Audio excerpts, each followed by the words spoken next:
6. So what does it take to be a circulation manager? Yes.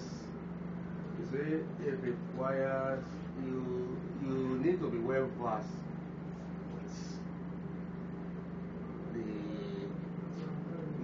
strength of your paper, and you need to know where you circulate, where you supply your papers to on a daily basis, and monitor their performances to see how you are faring in the market.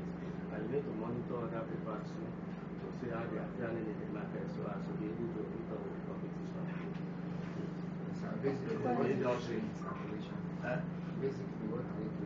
Yes, we market whatever the editorial package for us, and we have the agents all over the federations where we get the papers across on a daily basis, and timely, because we are always time conscious. This paper business still have to do with time, because you don't get to the market at any time. You make sure you get to the market early enough. That's what we do, and you make sure you are everywhere. So how has it been easy for you to be able to circulate all those? Yes. Considering competition. Considering with, yes, when you have all the necessary facilities on ground, like us now, like the Nation newspapers, we print in 3 places.